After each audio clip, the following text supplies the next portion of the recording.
There's a specific kind of disappointment that almost everyone has felt at some point. You're in a grocery store. You see something you loved as a kid. Maybe it's a cereal, a chocolate bar, a bag of chips, a sauce your parents always had in the fridge.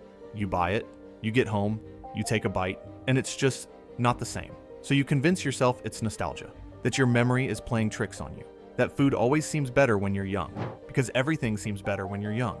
But what if that's not always the case? What if some of those products actually did change, quietly, without announcement, without anyone asking your permission? And the food industry has been counting on you blaming your own memory ever since. This video is going to settle that question once and for all. Some of what you remember is nostalgia. Your brain really is lying to you about certain things. But some of what you remember is real. Some products genuinely changed, and the reasons why they changed and how it was done are more deliberate than most people realize. Let's start with your brain. Part 1. What nostalgia actually does to food. Before we talk about what changed in the food, we need to talk about what changes in you. Memory and taste are more connected than almost any other two senses in the human body. The olfactory system, the part of your brain that processes smell, has a direct neural pathway to the hippocampus and amygdala. Those are the parts of your brain responsible for memory and emotion.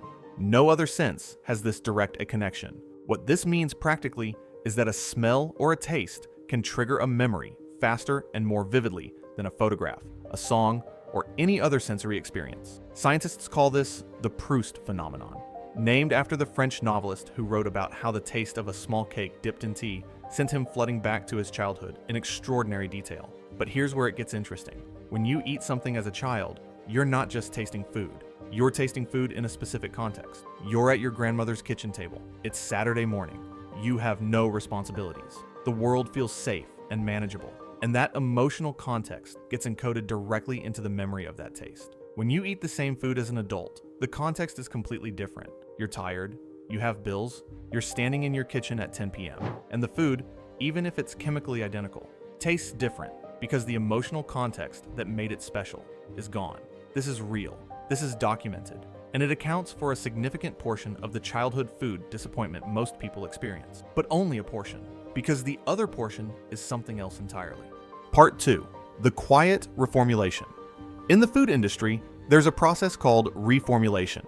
It sounds technical and neutral. It isn't. Reformulation is when a company changes the recipe of an existing product, usually to cut costs, extend shelf life, or respond to changing ingredient prices, without fundamentally changing the product's name or packaging. It happens constantly, and the vast majority of the time, it happens without any public announcement. Think about what that means. A product you've been buying for 20 years can change its recipe multiple times. Subtle shifts in ratios, ingredient substitutions, processing changes, and you would have no reliable way of knowing unless you happen to compare ingredient labels from different years side by side. Some reformulations are minor, a slight change in salt content, a different emulsifier, a tweak to the sugar ratio. Others are significant. In 2016, Cadbury reformulated their creme eggs in the UK. They switched from dairy milk chocolate to a standard cocoa mix, chocolate for the shell. The change was announced, but only after consumers noticed and complained loudly enough that the story became international news. Cadbury initially denied anything had changed, then acknowledged it. The backlash was significant enough that it generated national media coverage in multiple countries. That's a case where the change became public. Most don't. Part 3. The ingredient swap. Nobody notices. Here's the mechanism that makes reformulation so effective as a cost-cutting tool and so invisible to consumers. Ingredients can be swapped for cheaper alternatives without the product tasting dramatically different. The change is subtle enough that most people won't consciously register it on any individual eating occasion. But over time, across multiple small substitutions, the cumulative effect is a product that tastes meaningfully different from what it was 10 or 20 years ago. The most common swap is real ingredients for cheaper alternatives. Real vanilla for artificial vanillin, butter for vegetable oil, cocoa, butter for palm oil, cane sugar for high fructose corn syrup, a shift that happened across hundreds of products throughout the 1980s and 1990s as corn syrup became dramatically cheaper than sugar. Each of these substitutions saves fractions of cents per unit. At the scale of millions of units per day, fractions of cents become millions of dollars per year. And here's the part that matters for your memory. These swaps don't just change cost, they change flavor profiles in ways that are real and measurable. Real vanilla has over 200 distinct flavor compounds. Artificial vanillin has one, the primary one, the one most associated with vanilla, but only one. The difference is subtle when you're eating something sweet and stimulating, but it's there. And if your brain encoded the memory of that product with 200 compounds, the version with one compound will never quite match. You're not imagining the difference. You're detecting it accurately. You just have no way to prove it because the label still says vanilla. Part 4. The products that actually changed. If you're already subscribed, you know this channel goes deep on stories like this. If you're not, hit subscribe now, because what we're about to get into is the part most people never find out. Let's talk about specific products, because this is where it stops being abstract. Heinz tomato ketchup. In 2010, Heinz quietly reduced the amount of tomato concentrate in their ketchup recipe and adjusted the vinegar and sugar ratios. No announcement, no packaging change. Consumer taste panels noticed. Independent food writers documented it. Heinz never officially confirmed a recipe change. McDonald's French fries. This one is well documented and significant. Until 1990, McDonald's fried their fries in beef tallow, rendered beef fat. The flavor was distinctive, rich, and deeply savory. In 1990, under pressure from health advocates, they switched to vegetable oil. The fries changed. Everyone who ate McDonald's fries before and after 1990 will tell you they changed. This isn't nostalgia. It's a documented recipe change that altered the flavor profile of one of the most widely consumed foods in the world. McDonald's later began adding natural beef flavor back to their fry oil as a flavoring agent, an acknowledgement, in practice if not in words, that something important had been lost. Cadbury chocolate in the United States. When Hershey took over distribution of Cadbury products in the US, the recipe was adjusted to conform to American food regulations, which defined chocolate differently than British regulations. The American version contains less cocoa and more sugar. British expats living in America consistently report the difference. Food journalists have confirmed it through blind taste tests. Snapple. In 2001, Snapple was acquired by Cadbury Schweppes. The new owners switched from small batch brewing using real brewed tea to a concentrate-based system. Sales dropped significantly. Consumers noticed something was different before they could identify what. By 2007, the brand had been sold again, in part because the product had lost the quality that built its reputation. Part 5. The shrinkflation angle.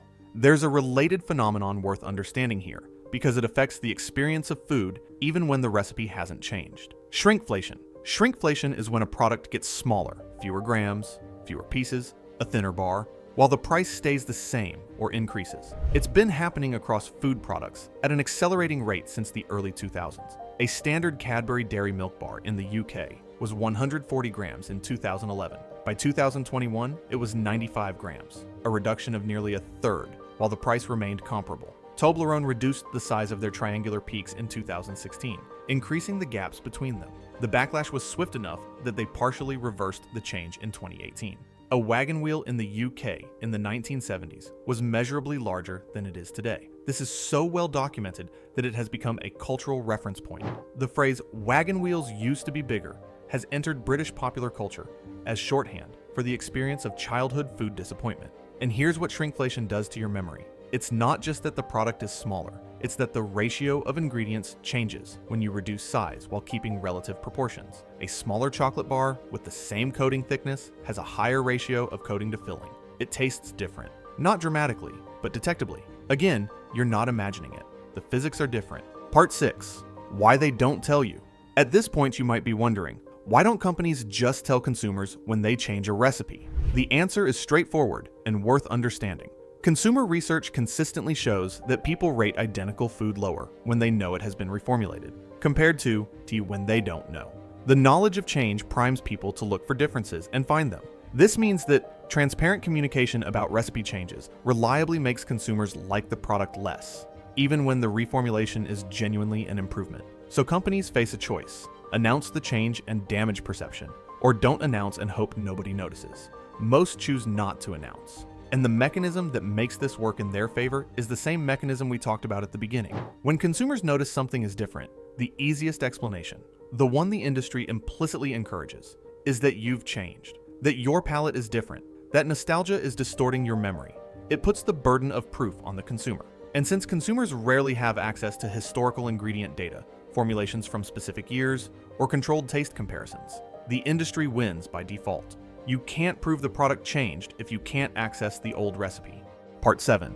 How to actually tell the difference. So how do you separate genuine product change from nostalgic distortion? A few things actually work. Compare ingredient lists across time.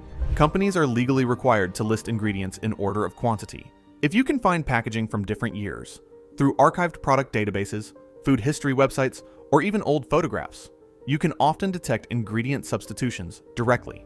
The order changes. Things appear or disappear. Look for acquisition dates. When a brand gets bought by a larger company, recipe changes almost always follow within 2 to 3 years. This is so consistent, it's practically a rule of thumb in the food industry. If a product you loved was acquired by a larger conglomerate around the time it started tasting different, that's not a coincidence. Find British or European versions of American products. Different regulatory environments mean different formulations. If a product tastes significantly better in another country, the difference is usually in cocoa content, sugar type, or fat composition, not your imagination. Trust your senses for broad changes, not subtle ones. Your palate is genuinely good at detecting large-scale flavor changes. It's less reliable for small shifts that happen gradually over years. If something tastes dramatically different, something probably changed. If it just seems slightly less magical, that might be you. Here's what this all comes down to. When food from your childhood tastes different now, the truth is usually somewhere in the middle. Part of it is you. Your brain encoded those memories with emotional context that no food product can reproduce. The Saturday morning feeling, the specific kitchen, the people around the table, those are gone, and the food can't bring them back. But part of it is the product, reformulated quietly, shrunk incrementally, substituted ingredient by ingredient over years until the cumulative effect is something genuinely different from what you remember. And the industry has always known that the most convenient outcome for them is for you to blame yourself. Next time you eat something from your childhood and feel that quiet disappointment, don't be too quick to write it off as nostalgia. Check the label. Look up when the brand was last acquired. Compare what you remember with what's actually in the product now. Sometimes your memory is wrong, but sometimes it isn't. If this made you think differently about something you've eaten your whole life, share it with someone who's had that same conversation about a food they remember, because chances are they're right too. And if you want to keep pulling back the curtain on the food you eat every day, subscribe. We put out new videos every week, and there's a lot more behind the food on your plate than the label ever tells you.